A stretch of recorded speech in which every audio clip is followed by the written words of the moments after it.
Welcome to episode 5 of the Kori J podcast. We had some breaking news happen over the weekend, ladies and gentlemen. Khalil Mack has been traded to the Chicago Bears.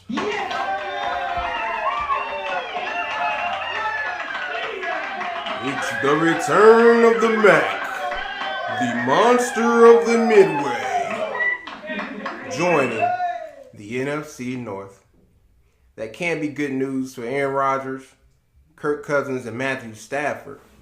But before I get into the trade, let me give you a brief overview of this episode. I'll be riding solo dolo today. But of course, I'm going to break down the Khalil Mack trade and the impact that it has on both the Chicago Bears and the Oakland Raiders. Then I want to get into Jon Gruden and what's going on with that situation and the impact that he's already having on the Oakland Raider organization. Next, I want to talk about the NFC North division and how this trade impacts that and where the teams may rank within that division. And then I want to close off this podcast episode with the Los Angeles Lakers and them creating $38 million in cap space for next season by waiving the contract of Deng. And I'm going to talk about some free agents that they should be targeting for the 2019 NBA offseason. But let's jump right into this Khalil Mack news that happened over the weekend. The Oakland Raiders traded 2016 Defensive Player of the Year and All-Pro edge rusher Khalil Mack to the Chicago Bears. And let's give analysis of the picks that was exchanged in this trade. The Oakland Raiders sent the Chicago Bears Khalil Mack, a 2020 second-round pick, and a conditional 2020 fifth-round pick. And in exchange, the Bears sent the Raiders a 2019 first-round pick, a 2020 first-round pick, a 2020 third-round pick, and a 2019 sixth-round pick. In my opinion, the Bears robbed the Raiders in this trade. The Raiders got raided here. They give up Khalil Mack, and if many of you don't know, let me give you some of his accomplishments in his 4-year career already. I mean, he's won the 2016 Defensive Player of the Year award, which I've already mentioned. He's never missed a game in his entire career. So he's already played 64 games and he's never missed one. You can depend on him to be on the field. He's a 3-time Pro Bowler in 4 seasons. He's all-pro at 2 different positions. He's able to play linebacker. He could be an edge rusher, defensive end. He's just a special defensive player, man. This guy's a once-in-a-lifetime type talent. I think him and Aaron Donald, they're kind of in a class of their own because these guys, however you want to rank those 2 guys, I think they're 1 and 2 in the league in terms of the best defensive players, the impact that they have on the game of football. So I would put Aaron Donald and Khalil Mack 1 and 2 in that conversation. Also, Khalil Mack had 40.5 sacks throughout his career so far, and this guy's entering the prime of his career. He's only 27 years old. So for the Bears to get a guy of that caliber, who I believe will be hands down the first ballot Hall of Famer, this guy he often gets doubled and triple team out there because you can't guard him one-on-one with one tackle. He has to be accounted for. You have to game plan for him, and he's just a special player. And I'm really excited that the Bears were able to, get this guy. I didn't think it was possible. I didn't think the Bears would be the team to jump out and get this trade, but kudos to the Bears for being aggressive and being able to get, in my opinion, a once-in-a-lifetime type player in Khalil Mack in this trade. And not only did they get that, but they were able to get back a second-round pick from the Raiders. If you really look into the trade, they gave up 2 first-round picks, both in 2019 and 2020, but they also upgraded, and the other picks that they received, they upgraded from having a 6th round pick and exchanging that for a 5th round pick. And then they turned their own third round pick into a second round pick that the Raiders gave them. So I just think this is a huge steal for the Chicago Bears. And the Bears were already a pretty good defensive team last year, finishing in the top 10 in the league. And if you look at their defensive core, they still have key guys there, and Akeem Hicks, Leonard Floyd, Kyle Fuller, Adrian Amos, Eddie Jackson, Danny Trevathan. And now they bring in their first round pick this year in Roquan Smith, who I think is going to be a stud. And then you add Khalil Mack to that core. Bears can get pretty special on the defensive end with all of those talented young players. And I think this is going to be a huge trade that maybe pushes them from top 10 in the league to the top 5 echelon. And we know the phrase defense wins championships. So I think this is a big step in the Bears taking a step towards contending and, trying to build a team that can compete with those other teams in the NFC North. Now, from the Raiders' perspective of things, it just seems like Jon Gruden didn't really want to pay Khalil Mack. After the Aaron Donald news broke of him signing the biggest contract in NFL history for a defensive player, Aaron Donald got a 6-year extension for, $135 million. And he had a $40 million signing bonus. And he got $87 million guaranteed. So I think that was the deal breakers for the Raiders after they seen how much money Aaron Donald got. And we know how the market works for these NFL players. The most recent guy to get paid is usually how the market is dictated. And, Aaron Donald getting paid before Khalil Mack is what enabled him to get, a few more million than Aaron Donald. So Khalil Mack did sign a 6-year extension with the Chicago Bears for $141 million.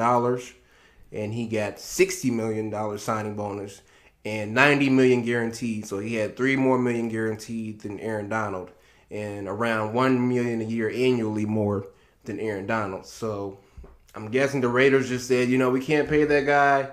They did get back 2 first-round picks, so some Raiders fans may take that as a positive there. But you can't guarantee anything with first-round picks. I mean, look at a first-round pick doesn't guarantee that the guy is. First of all, you're not going to get a Khalil Mack all the time. It's very rare to find a Khalil Mack, a Hall of Fame type player like that in the first round anyway. So, you're already taking a gamble in drafting first round picks. Just look at some of the first rounders. I mean, would you rather have Trent Richardson, Amari Cooper? These are guys taken in the first round. Johnny Manziel, Jamarcus Russell.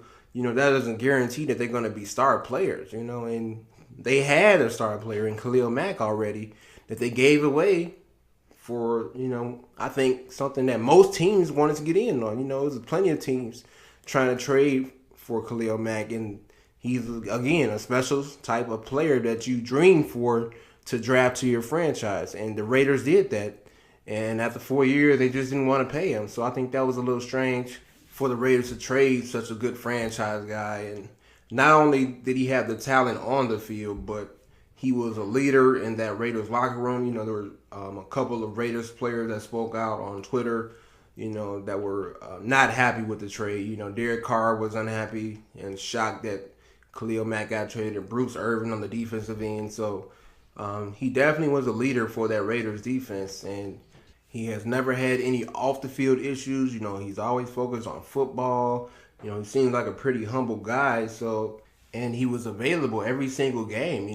He didn't have any injury concerns. So I think this trade is definitely going to not only affect the locker room and the players inside the locker room, but the Raider Nation fan base as well. I mean, I don't think they're happy about losing a franchise caliber player that they've had over the last 4 years. So it's definitely going to be some adjustments that Gruden's going to have to make, and he's going to have a lot to prove after giving away a guy like Khalil Mack. So we'll see with that. But yeah, to conclude the trade, Khalil Mack became the highest paid defensive player in history, signing that $141 million extension a couple of days after Aaron Donald did. Of course, this is going to make the Bears defense better.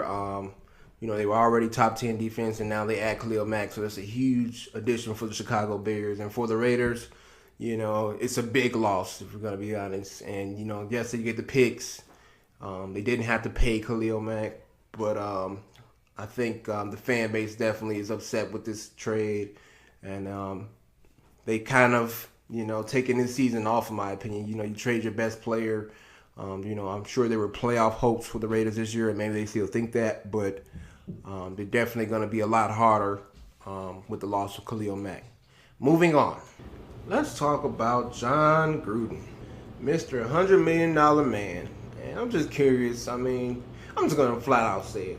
I think Jon Gruden is overrated as a coach, and he was a great Monday Night Football analyst, and he does a great job as an analyst in breaking down film and working with quarterbacks on ESPN. But as a coach, I'm not a fan of Jon Gruden, and I don't understand what made him worth $100 million over 10 years.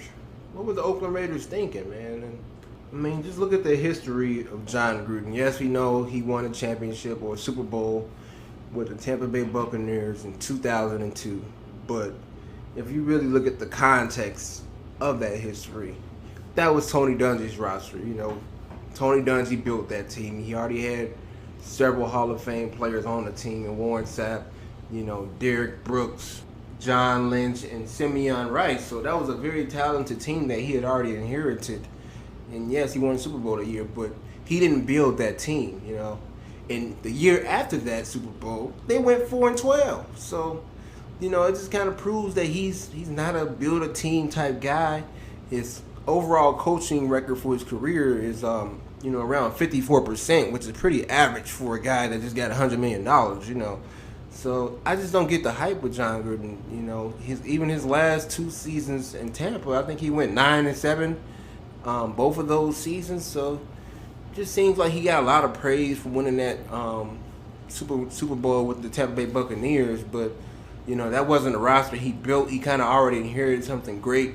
And no disrespect to Steve Kerr, but it's kind of similar to, when he inherited Mark Jackson's Warriors. And, Steve Kerr got all the credit for, the Warriors are a completely different team. Oh, now they won a championship. But Mark Jackson helped develop those guys. And, by the time that Steve Kerr got them, they were already pretty much stars. So I think it's kind of similar to that with Jon Gruden. And if you look at some of his early decisions already with the Raiders, he traded away a 3rd-round pick for Martavis Bryant just at the end of last season. And he cut Martavis Bryant just a couple days ago. Like, you gave away a 3rd-round pick for a guy, and then you cut him before the season even starts? And that's not even the biggest thing. He just traded away Khalil Mack, a franchise player, and it was reported, once Gruden got there, that he had no communications with Khalil Mack. He didn't even make an effort to try to reach out to the team's best player and build any type of relationship. So it seems like Jon Gruden is just stuck on these old ways of doing things and, my way or the highway type of guy. And he just trades away a guy that's been a big part of Raider Nation over the past 4 years, and Khalil Mack, and that left a lot of fans devastated in doing that. So you have to really question some of the moves that Jon Gruden has already made.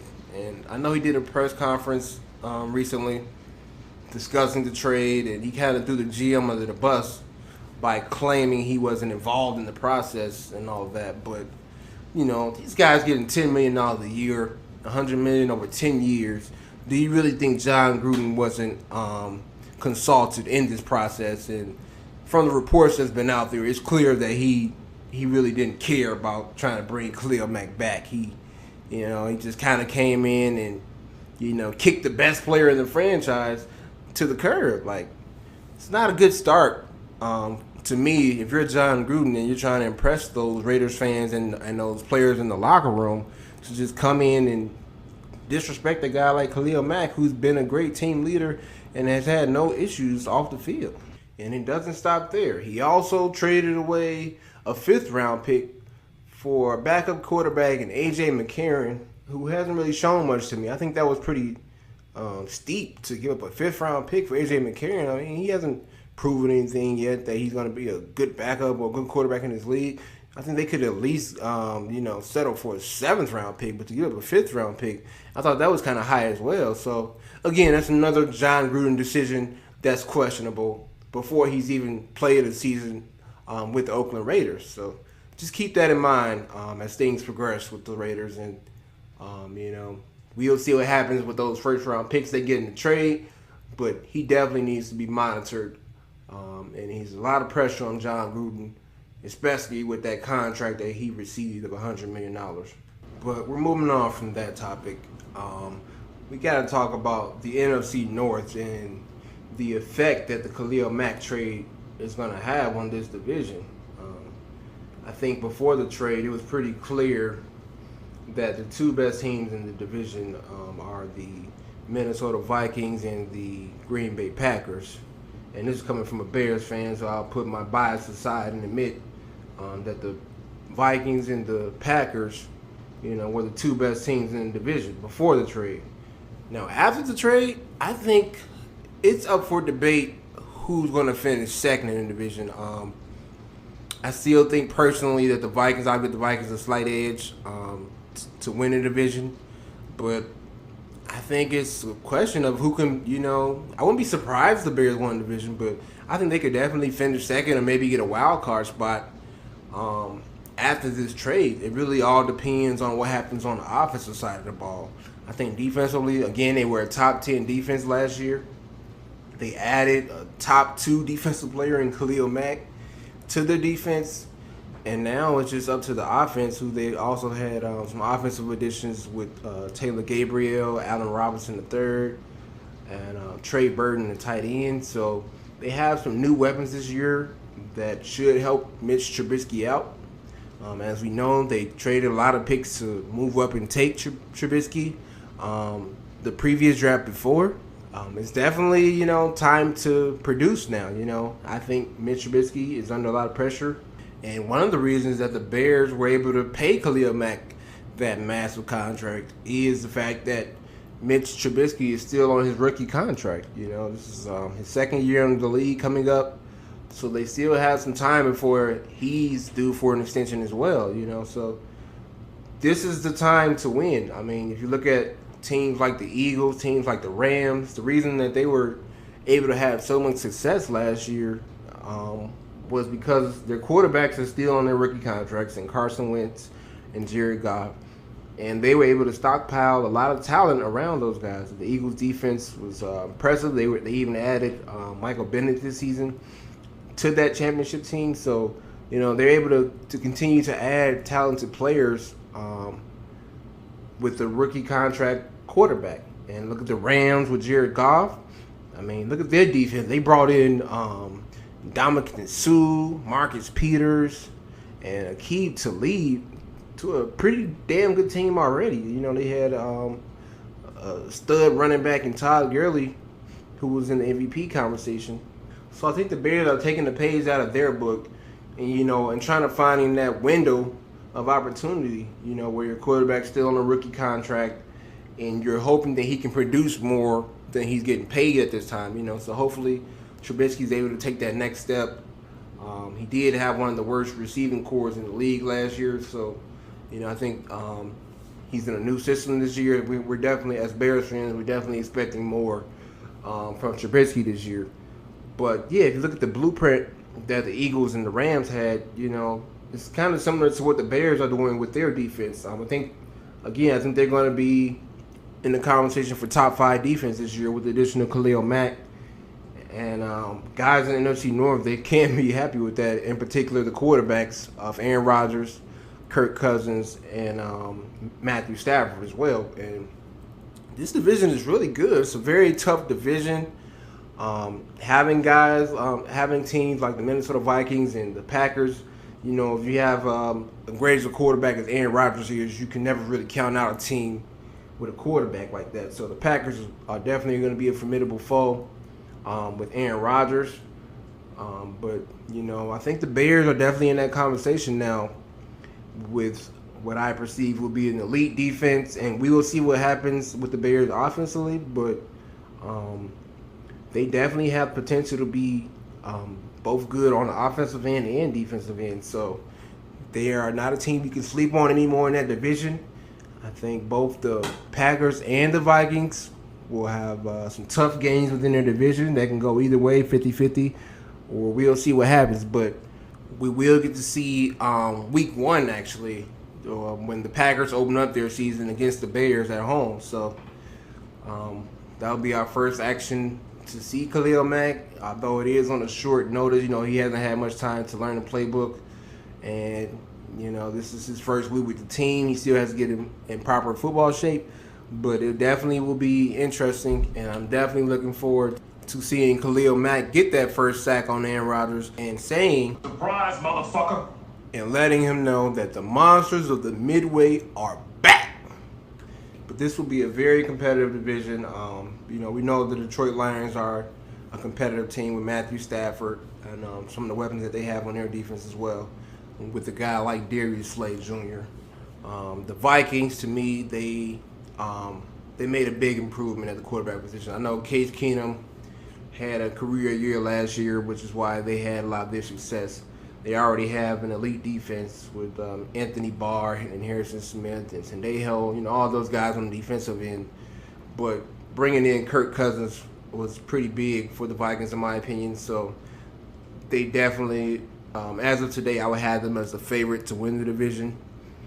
But that second spot again, between the Packers and the Bears, it'll definitely be a battle.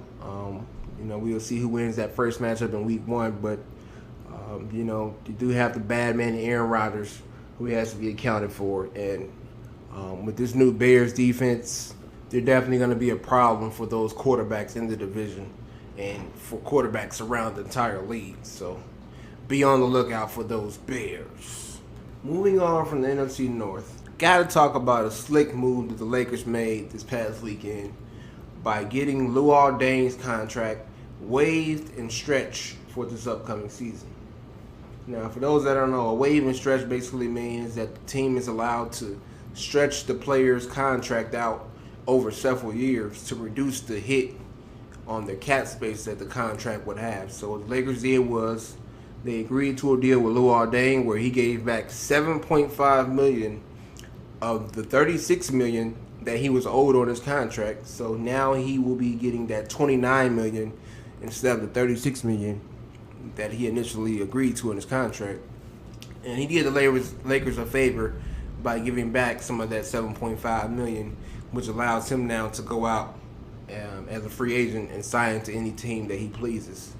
But for the Lakers, this is big news. Maybe not necessarily this season, but for their cap space situation next season, where they're projected to have around $38 million in cap space in the summer of 2019.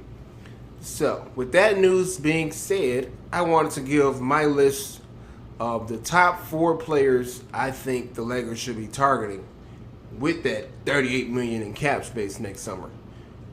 And of course, as we all know, they're expecting to land a superstar to pair with LeBron James next season, or who knows, maybe this season. But just based off the cap space that they have for next season, I'm going to give my projections on who they should be targeting and rank them in order. Number 1 on my list for 2019 Laker free agent targets is Kawhi Leonard.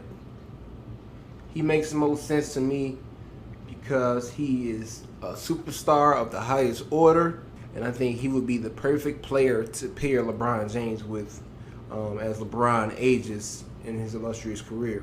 Kawhi Leonard is a superstar two-way player. He's a Defensive Player of the Year winner multiple times, and he is just a he would be a great fit next to LeBron James. He can hit the 3 ball. He really has no weakness in his game. So, to me, Kawhi Leonard is the guy that's the number 1 priority for the Lakers, or at least he should be, and trying to get him away from the Toronto Raptors. Now, as we know, in the offseason, it was reported that Kawhi had his mind set on being in LA. And that doesn't mean the Lakers. The Clippers can also be in the hunt as well.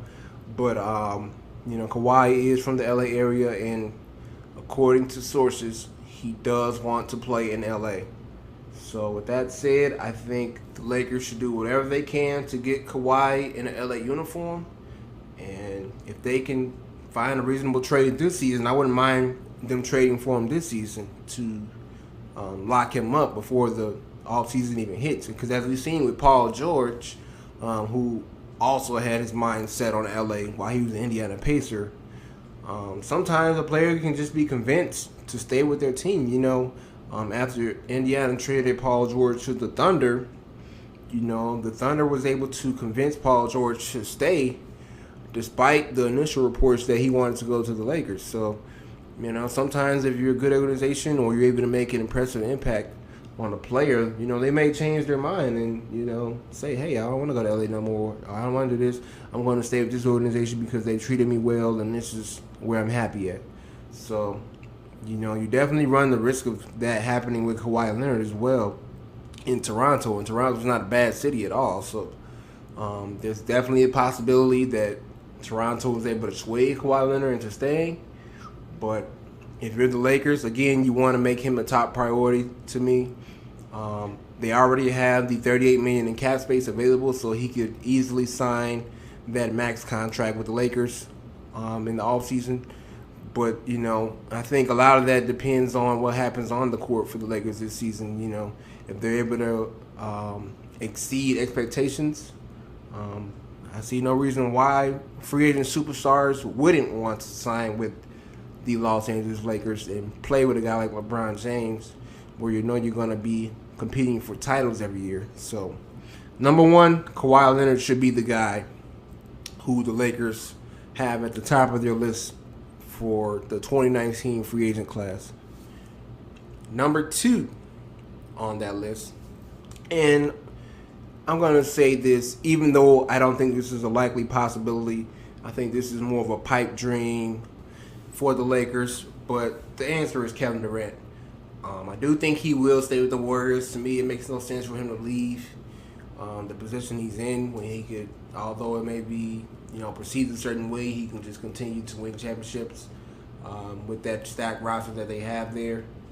But to me, Kevin Durant will be second on this list because, again, you pair LeBron James with a superstar of that caliber and Kevin Durant, and you can just expect titles after that. I mean, I think most people agree that Kevin Durant is the second best player in the league. So if you pair him with LeBron James, they can win a lot of titles together. And again, as LeBron ages, Kevin Durant, from the Kevin Durant perspective, maybe he thinks, if I join LeBron James and LeBron is aging, I could win, more Finals MVPs with him. So just another perspective to look at it as. And then, of course, Kevin Durant is a scoring machine at 7 foot, unguardable. No weakness in his game as well. Scoring machine. And he's also good on the defensive end as well. So pairing Kevin Durant with LeBron James, it would seem unfair across the league, having the first and second best player playing together. But if he is tired of winning titles in Golden State, or if he wants to win in a different scenario to kind of prove some of those doubters wrong who question his move to Golden State, maybe he looks at LA as a place to build something rather than, join something already made. So we'll see with that. But again, I don't think it's likely to happen. I think he will stay with the Golden State Warriors, and I think that's the best decision for him. But number three on who the Lakers should be targeting for the 2019 free agent list is Klay Thompson. And I agree the same thing that I said about Kevin Durant. I don't think this is a likely possibility. His father has already said he's going to be a Golden State Warrior for life. Now, things can change over the course of a season, but I do believe that Klay Thompson will stay a Golden State Warrior. So don't attack me, Warriors fans. But Klay would be an ideal target for the Lakers to me because, again, he's one of the best shooters of all time. Definitely one of the top shooters in the NBA currently. And he's a 3-and-D type player. He's an elite. He don't get enough credit for what he does on the defensive end. He often guards a lot of the guards, the point guards that Steph Curry doesn't guard. So Klay is a really important player for that Warriors team. And he, I remember in the conference finals against the Thunder that year, This was before Kevin Durant joined the Warriors, and that Game 6 that Klay Thompson had saved their season. He was spectacular, and he filled up the stat sheet with buckets. And Klay, to me, he's always been kind of underrated. It would be interesting to see how he would look on a different team, maybe if he had more shots or if he was the main guy. But if the Lakers had an opportunity to steal Klay from the Warriors, I think they definitely should go for it. The fit with LeBron James, I mean, it's perfect. You know, we know how LeBron is with shooters. If you add a shooter like Klay Thompson with LeBron James, the possibilities are endless. And we know what Klay can do on the defensive end as well, so that would only help the Lakers out as well. So Klay would be the third guy on my list in terms of the top priorities for the Lakers next offseason. Number 4 on my list, to me, it would be Jimmy Butler. And now, this is only if Kawhi Leonard doesn't come to the Lakers. I think he will be the second guy or the realistic option, I would say, that the Lakers could target if they didn't get Kawhi Leonard. I think Jimmy Butler would be a great second option if Kawhi Leonard thing fails. But yeah, Jimmy, he's not quite superstar level like Kawhi Leonard, Kevin Durant, but he is in that next tier of players under that, maybe in the tier of Paul George. But Jimmy, again, is another defensive guy that can help take some of the pressure off of LeBron James and guarding the other team's best players. And Jimmy can also score the ball as well, so he's a true two-way player. And it just seems like he's tired of playing in Minnesota, you know, with some of those young guys there in Wiggins and Towns. So, honestly, I wouldn't even be surprised if Jimmy got traded before the trade deadline of the season, because he seems like he's unhappy with his current situation. He didn't sign the extension, and it doesn't necessarily mean he will leave, but it sort of seems like Jimmy will be playing for a new team next season with the way things have been going. But to me, Jimmy Butler is the guy you go and get if Kawhi Leonard is no longer available. And the fit that he would have with the Lakers, playing with LeBron, playing with the young guys, I think it all makes sense. And I do think the Lakers would be able to compete if they added a guy of Jimmy Butler's caliber to the team that they already have and whatever pieces they may have next year. So that's my list for the top guys that the Lakers should target next offseason. I want to thank you all for tuning in to episode 5 of the Kori J podcast. And this is Kori J signing out.